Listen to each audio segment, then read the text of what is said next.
All right. So, welcome back to the Savannah Jams podcast. This is Scott Siegel, founder of Savannah Jams. Today we're on Wilmington Island with three of some of the coolest, most professional musicians I think I've ever met. 2 out of 3 ain't bad. I was going to say, are those musicians in the room with you right now? So we're at the home of Mr. Joe Jarka. Joe, thanks for having us. You're welcome. Joe Pleasure to have you all here. Multi-genre pianist. How many years were you at Savannah Smiles? I worked there for 17 years. 17. Jesus, can you imagine that? 17 years. Wow. And then we got Jeremy Riddle, the master of all instruments and all other things, and all right, and songs and such. And then we got Mr. Kellen Powers with us. Kellen, how's it going? Yeah. Kellen, how many years did you play down at the Treehouse there? Almost 15. 15? Yeah. Jesus, I can't imagine 17 there and 15 at the Treehouse. Yeah, I was gonna say. Shoot me in the head. I'm just kidding. No. I'm just How kidding. many bachelorette parties have we seen together? Oh my goodness, man. Yeah. Probably at least 50% of the ones that have come through this town. Well, thank you. Like passing like ships in the night between the bars. Thank you again, guys, so much for your time. I appreciate it, Joe. Thank you for Scott. having us out here. So, so today's topic, like I said, it's kind of a feel-good one.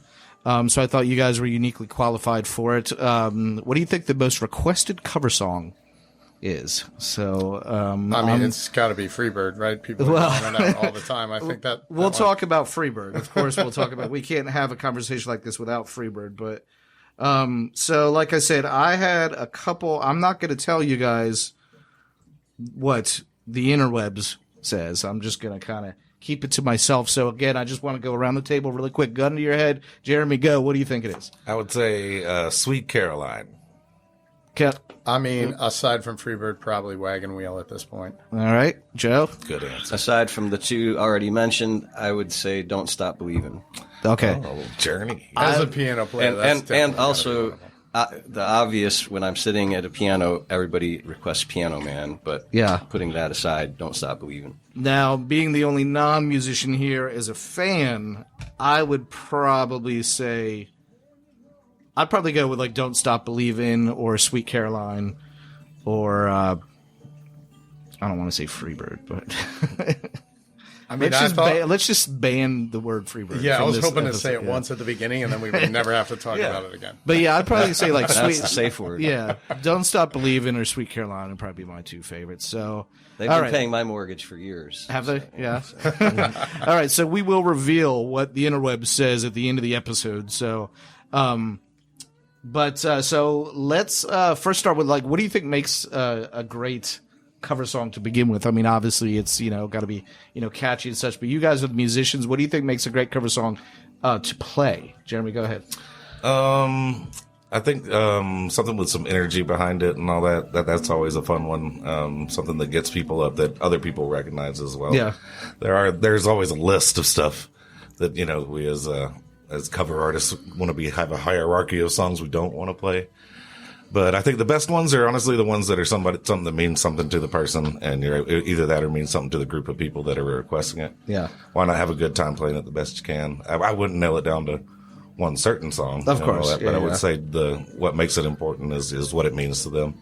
Yeah. Seeing people dance and enjoy it like that and all that, those are the fun ones to play. You don't want somebody coming up and requesting something and everybody else in the crowd, just starts crying into their beer and all that. I like the ones that, get somebody I may have fired done up that once or about it. twice. Kellen, what do you think? I think a lot of what you said is right. I think it's also particularly suited to the musician. Like, for instance, Jeremy, I've heard him play a bunch of times, and it's been a while, but you do your own spin on a lot of things, and I think putting your own spin on it is a big part of playing a cover. At that, and again, just whatever the crowd wants to hear, man. Yeah, I'm sure Joe would agree with that. Joe, what do you think? I was going to say, like, the recognizable hook of the song, the chorus, the sing-along part, whoa, whoa, living on a prayer, whoa, Sweet Caroline, whatever it is, that hook that sticks in people's mind, I think makes it. Do you guys, so it's kind of two questions when I said the first one, I guess, do you guys have certain cover songs, I guess, that you would have for certain situations, like last night at the private party you played, or, the Treehouse, or if it, depending on the crowd in there, do you kind of say, hey, they may be more up for these, or can you kind of read the crowd like that? I think you absolutely have to. That's the only way to kind of, continue and succeed in doing the style of stuff that we do as far as the cover gigs, you have to have something in your pocket for each kind of style. Absolutely. And it takes You just described and know which style isn't going to go with this crowd and which. Yeah. What, Yeah, 50% of the job is reading the room. Yeah. So Of course, yeah. knowing when to leave the guar out of the list, like as much as you want to play those songs, don't do it at the nursing home. Well, have you ever been, so speaking of that, Joe, you said just knowing, what they want to hear. Have you ever been surprised that you may play one for a different genre for maybe a different crowd and you're like, holy shit, wow, they actually did like that one. Like, has that ever happened to you? Oh, guys? absolutely. Yeah. All the time. Comes to mind, getting a request for, what's Tim McGraw? Don't Take the Girl. Slow, sad song. Yeah. and yet an entire room of people sang every word basically of that song, and I was like crying in their why, beers. why do I want to? Why should I play this? Like It's going to Jeremy bring the room down, but it corrected. actually didn't bring the room down. Everybody sang it, so that just came to Yeah. mind. But yeah, again, reading the room. Like a song like "Landslide" can either be a real downer for everybody there, or if the people want to sing along, man, they are into it. bunch and of it can people bring that the like energy Stevie up. Nicks, Yeah. you fit them. Yeah, I think for me personally, like playing at Treehouse for so long and going back to the bachelorette party thing, Yeah. man, the amount of Taylor Swift requests I've gotten and Backstreet Boys and Britney Spears and all that. And I love to bust that out when people least expect it in other atmospheres. Well, that's a good segue into my next question. So, do you guys know Dave Smith? Older guy's been around for a while. He solo plays Toasted Barrel a lot, and so I recorded him as like the 5th episode or something like that, and down at Toasted Barrel, and I was surprised. I mean, not to bring up age, but he's his late 60s, early 70s. He was busting out like some Radiohead, some Coldplay. And I was it's Maroon 5, and I was proud. I was like, how, like, you wouldn't think, cause I mean, I walked in there, he was playing, like a bunch of, Americana, and he was like, well, I just try and, learn that, in between songs or in between breaks. And I go, what do you mean? He goes, well, if I'm just taking a break, at the bar in between sets, I hear it, and then I just think about it in my head and I learn it. And I'm like, that's impressive as hell that you could do that. But so, not to, long story short, so as the years have gone by, you mentioned, Taylor Swift, and is it getting more of popish or more of like modern, or is it, do you think that it's still kind of a nice medium where, songs from the 60s, 70s, 80s can still Depends on live the gig, in? really. Yeah, it's the crowd. Depends on the Yeah. venue. So it just all goes back to the crowd. Yeah, but I mean, personally, I played Britney Spears and then followed up with, like Simon and Garfunkel or something. You can do anything as long as you got the right energy and the crowd's digging what you're doing. I don't really think it matters the songs that you play if they've heard them before. If you're playing cover gigs, if the people have heard them before, they kind of know how it goes. They're going to enjoy it if you're doing it the right way. Yeah. The more variety, the better. Yep. Are there certain ones that I think we kind of touched on it a few minutes ago, but certain ones that, like I said, that you'd be surprised that, hey, maybe this crowd liked this kind of genre of a song.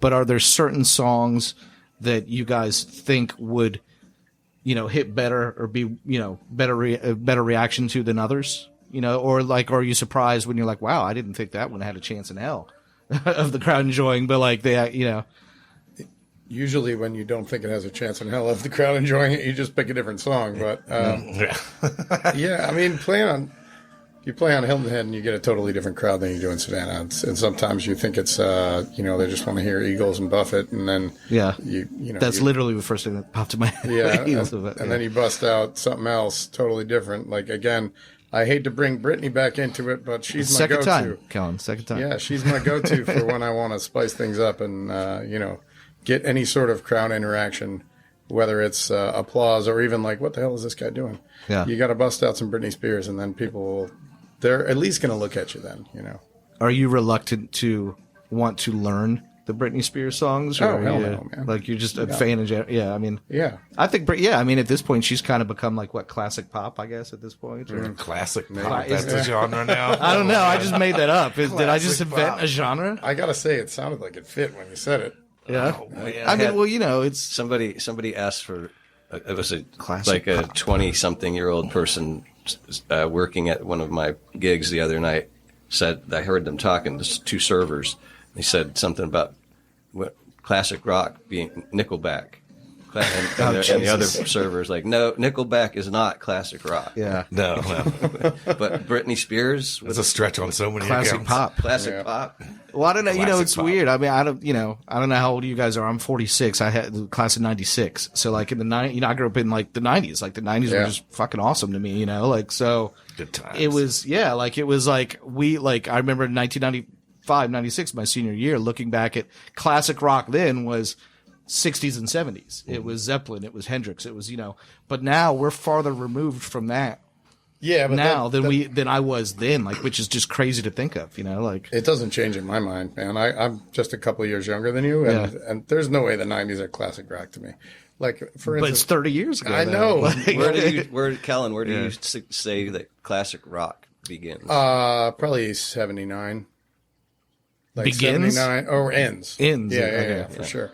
Like, we're doing a 90s theme night next week at Zunzibar, Yeah. and it's crazy how many people are like coming out of the woodwork to be excited about this. And I'm like, these are the songs I play all the time, man. By the way, really quick, shout out to Zunzibar. I forgot to, when I was introducing Oh, you, that's fine. Kellen is the entertainment live music director at Zunzibar. Now, both locations, Tybee and Hilton Head as well? All the locations. All the yes. locations, So Tybee, yeah. So- Savannah, Hilton Head. We have a sandwich shop in Atlanta currently. And we have 3 more locations opening up in Florida Nice. this year. Sorry, I forgot to mention Congratulations. That's cool. Thank now you. everybody will be reaching out to you for gigs. that. So. Yeah.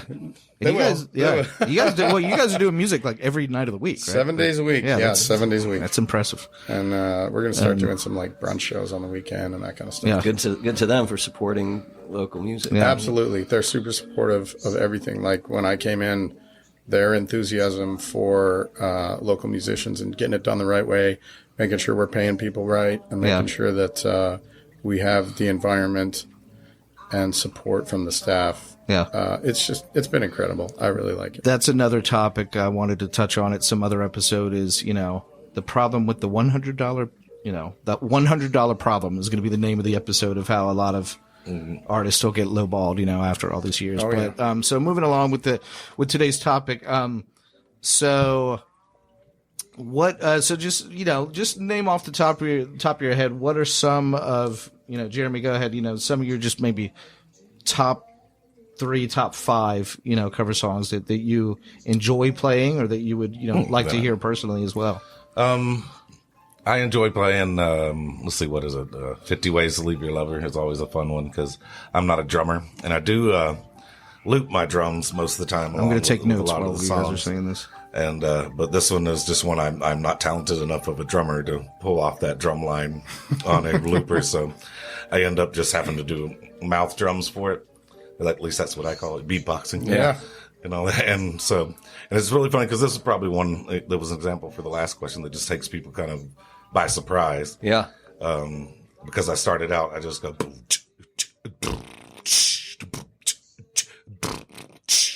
like that and loop that. Yeah. Because there's no way I can actually do the little drum thing that they do. But a lot of people hear the beatboxing first. And they're like, all right, what direction is this going to go? Something weird's And about to then happen here. just hit in with, the first chords of 50 Ways to Leave Your Lover. That's probably one of my favorite because it does surprise people. Yeah. And it's one of the more true to the actual way the song was written versions of a cover that I do outside of doing the mouth drums. But Give me 2 more. I do, again, there's a lot with the layers. I enjoy getting to use the layers in anything Bob Marley, probably the Steer It Up version. That's what you do a lot of reggae too. I as do. well, right? I very much enjoy getting to play some reggae, and that's how I kind of incorporated into, the genre twisting that you're talking about earlier that I do. Like, I don't typically play the song the way you're used to hearing it, and reggae enters into that a lot. One more for us. There's been a lot of requests that I've had for doing like Steel Driver songs and all that. And the one that stands out to me is If It Hadn't Been for Love. That's another fun one to build. And also, the chances that I get to do the open mics and host those. It's really fun to get to jam those songs with the actual full band. Absolutely. Nice. But the Steel Drivers one is that's another one that I have a lot of fun with. If it hadn't been for love. Kellen, what do you think?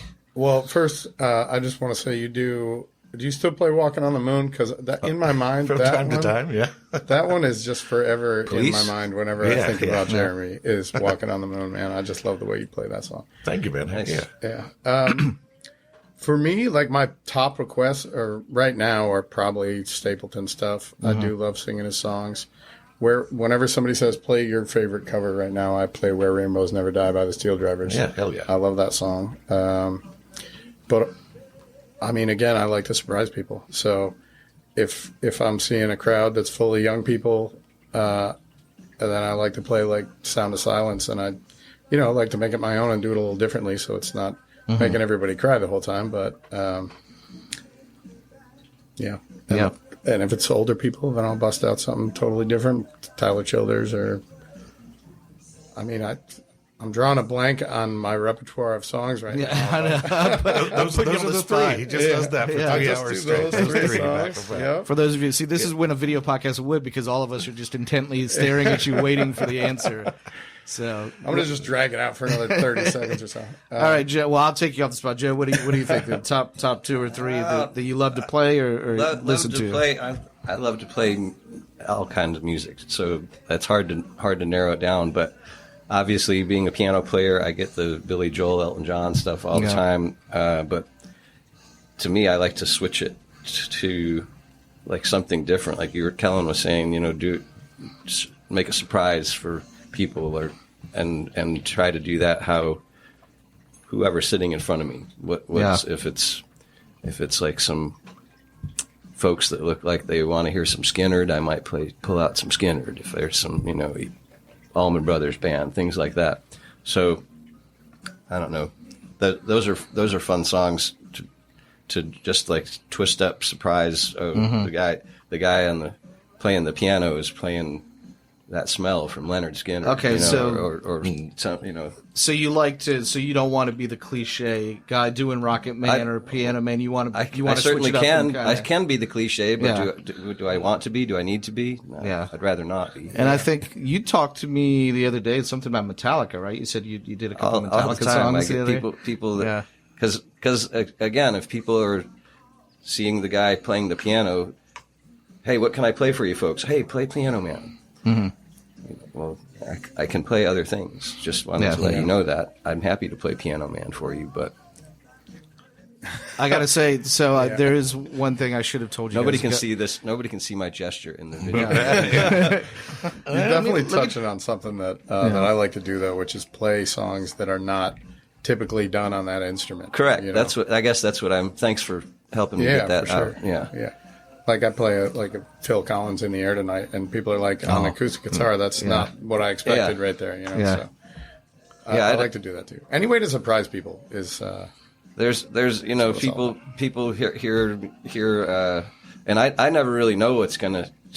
I don't think any of us know what's gonna strike the chord with people. It's sometimes you get an idea, but so to hear the. Just take a stab and go. Oh, maybe let's throw some Tom Petty in here. Let's throw some Sublime in here. Whatever. Mm-hmm. Who knows? Yeah. Who knows what'll happen? But these are hit songs that people would recognize. So let's stretch the wings, stretch the legs. That brings up a good point. Like kind of to shoot off to the side. Like if I could give a PSA to folks out there and all that, there may be this random obscure country song that you heard on a B-side while you were driving on AM radio at 3 o'clock in the morning that you think probably is the best song that's ever been written, but nobody's ever heard it. And everybody's been coming up and requesting all these familiar stuff, which people do and all that. You're not doing yourself any favors by coming up and asking for that song by Joe Bill No Whatevers and then getting mad when somebody doesn't, know what it is. I will never understand that. Every time. You don't know every single can't song believe you've that's never been heard- played ever. Okay, How do you not? That's a good question. So people's reactions if you don't know it, or is it generally positive, or is it like you've had those instances where That they depends on how much alcohol. That is a barometer. Or usually for that. the most obscure one is the person that's going to be like, what? I can't believe you don't know that, the pretentious. And it seems very intentional, like they're saying that so that they can be offended by it, Yeah. I'm like, buddy, I can't help you out here. I regularly offer people if it's important to you, I'll go listen to it when I take a break, and Yeah, I've done that. Yeah, I've definitely done that before, but yeah, it's still just like, don't be shocked when people don't know that. Yeah. It's or to the other side of what you're saying though, Jeremy, about the song that you may think nobody knows. One of us might know it, because we all musicians listen to random stuff too. For sure. So, I mean, I know I've been asked for some things that I've like, I think I've heard that song, so I don't ever want people to be not creative when requesting stuff from me. That's I'm like, push my buttons, go ahead, and because to me that's fun. That's the fun. It's we can play Sweet Caroline, Don't Stop Believing all we want, but the fun part about the gig sometimes is I'm all for trying something new. Yeah. Somebody suggested Absolutely. it. I think my point was more just don't get offended when I don't. Yeah, know for it. sure. Like, I'm willing to try, but don't get mad. Well, to that point, has there ever been one that you guys couldn't play? Oh. And is it, is it, I'm curious if it's like, it's certain genre, or just does it matter the genre of the song, or just, give me an example of one time. There was definitely a time in my life where there were songs that I wouldn't play when people would request them.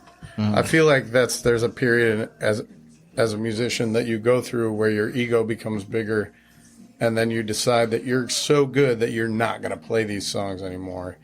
And I feel like I've gotten away from that as I've gotten older, but there definitely have been times where you're like, again, really? Again, I have to play this song? Every night I have to sell somebody that I'm not doing it. But I mean, as you get older, you realize that you're selling a product to people, and you want to give them what they want. At the end of the day, you want the customer to be happy. Exactly. So, it's there to entertain. That's a good point. for sure. Yeah. Have to get past the ego part of it. Oh, yeah. Do you find that there's, and maybe I asked this already, but do you find that there is a certain genre that does get requested more? Like I would think maybe pop or classic rock or something gets requested more. Do you even that think one I would about say that? is also going to be situational. Just about Okay. it depends on the bar that you're at, the venue that you're at, what style of music you're playing currently. People generally base their requests off the last 2 or 3 songs that you played, and Which is why I'm saying, like, I like to throw curves all the time and helps you get a feel for it. generate some thought into their heads too. Absolutely. So there's, I guess that kind of clear. I was going to say, do you tend to, learn or want to learn, what is popular lately? Or do you think about that, or you just don't even care about that? You just kind of do what you do? To some extent. I like to learn the songs that I like. And then if people specifically request something 100 times, probably not that many, but like if I get the same request 5 or 6 times, I'm going to give it a listen at least. But if I hear something that I like, it's not even for playing them for other people. I just like to learn music, and that's what we all got into this for anyway. Appreciating the tunes. So I was going to say earlier, so I do have a secret confession that Piano Man is my favorite bar song. That was the one I was thinking of when you were talking about playing songs that aren't traditionally on the instrument. And I have, I have a quick story. I know we're limited on time here, but so you guys all know Bottles and Cans, Ray Lundy, and do you remember Savannah Blues, the bar? Before I think it was after Eric owned it, and then he sold it to Mark and Heidi. Yeah. When it was downstairs? Yeah, when it was downstairs. Okay, yeah. Okay. So that was like my regular bar. I've been here 23 years. That was my regular bar for like 4 or 5 years. That's where I met most of all the, veteran musicians that I know around town. And so this just shows you how naive I was at one point. It's the first time I met Ray and them at Bottles of Cans, and I'm 23, 24. don't know shit about life still, you know. So my drunk ass goes down there, and I drop a $20 bill, and I don't even know Ray remembers this. I mean, you know, so I drop a $20 bill. We remember everybody's face that dropped a $20 bill. Well, no. I mean, but me and Ray instantly logged. But we've in. become good friends, you know, over the years. Yep. So I consider him a good friend. So that's why I said I don't know if he remembers it, but so dropped a $20 bill, and I go, I want to hear. He still has the $20. He may. It's I framed think on the wall. it's framed. So I was like, either BB King, the Beatles, or P-Funk. Nice. Oh, like, well, I mean, yeah, but I was At a least fucking you got idiot. one Like, option somewhere yeah, here. like, that just shows There's you how genre. naive I was. So saying that, has anybody just come up with like just a ridiculous request Oh, like that? to you guys? absolutely. I play with my buddy Ross Etheridge in a duo called Little Ginger that we do. He's a banjo and guitar player. Literal ginger. And the two of us are playing. You know, we're about midway through the set where he brings out the banjo, and we're doing a lot of bluegrass and stuff like that. And some lady just walks up and just bold-faced looks us right in the eyes and asks us to do some Whitney Houston. Yeah. You know, I will always love you. And, I can picture you playing that, man. Well, yeah, but Did you go for it? I don't think she meant it in the you know tongue-in-cheek, sarcastic type of way. I think she definitely. And I was just like, you know, which one of us did she think was going to lead that song? Yeah. For one thing, who you know, between Ross and I was going to sing it. That just blew my mind. I was like, we're going to move on, you know, and try something else. So you didn't attempt it? No. No. But Joe, what about you? You got any stories like that? Ridiculous requests? Oh man, tons. I just can't like put a finger on any particular one. But I mean, I wouldn't have shied away from the Whitney Houston. Yeah, I probably I'm would going to have request tried it. it. You would I see you and Ross play. I don't know that she was looking to hear a bluegrass version of that. Add some beatboxing in there or something? Yeah, I don't know what else that we could have thrown in. Kellen, you would have tried it? Yeah, probably, but that's just based off of my own ego as a singer. I would try anything at least once, and if I don't know it, I don't mind giving it a shot. Love you. Way down here, yeah. No, I would have tried it. Always. Would have tried it in the original key and given up after about 13 seconds. Yeah, but All right, so let's. Special kind of pocket pull for that song. Yeah. So because we are limited on time, I guess I will do the big reveal. Oh man, drum roll! all right. Of what the interweb says is the best or most. I wanted so bad to interrupt you, but I couldn't because "I Will Always Love You" is probably considered. While there's no definitive, this is from the AI overview from Google. While there's no definitive universal agreed upon list of the most requested cover songs in America, some consistently popular and frequent cover songs include "I Will Always Love You." Yeah, All so right. I wanted it so bad. I was like, I was holding back, but Oh man! Can't Help Falling in Love, which Yep. All right, I could see that one.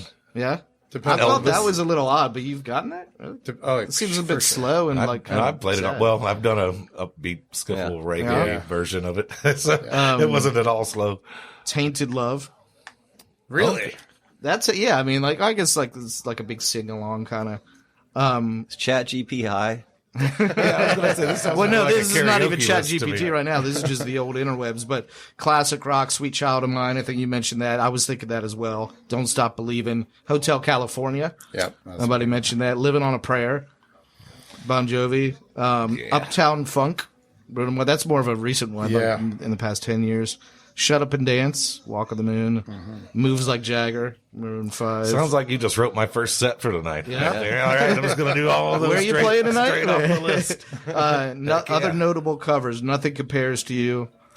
I just got that one yesterday. The Sinead O'Connor version, not the because Prince did. That was Prince's song, wasn't it? Yes. Originally, yeah. Mine was requested the Chris Cornell version of that Sinead O'Connor song that Prince wrote is the exact way that the guy asked me to play it. You said you're a huge Chris Cornell fan, right? I am, Didn't yeah. you? He was my hero growing up. All Along the Watchtower. I can see that. Dave or Jimmy? Which way are we going there? Jim. Is it by Jimi Hendrix? Dylan. Covered by Bob Dylan. I don't know what that means, but No one wants the Dylan version. Come Together by Aerosmith, covered from the Beatles. So I guess the Aerosmith version of Come Together.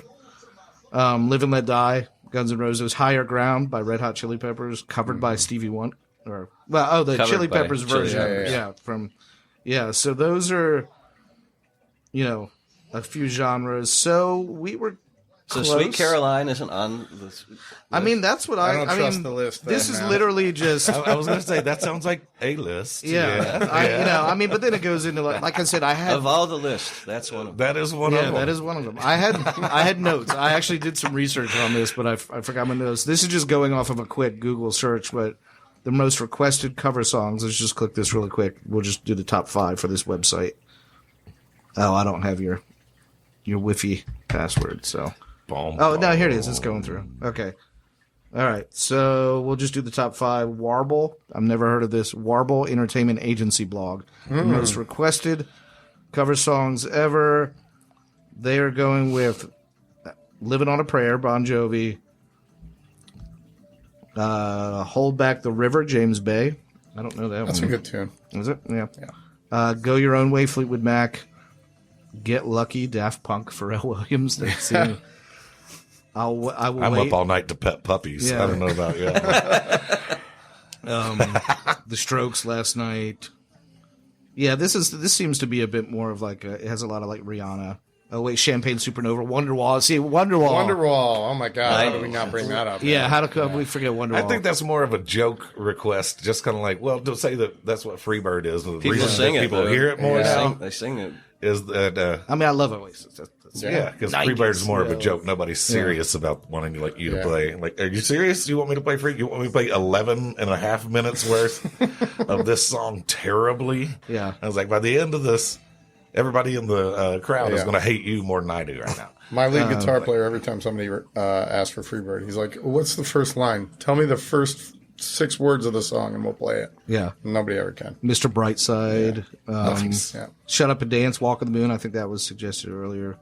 Yeah, so this is just one website out of Yeah.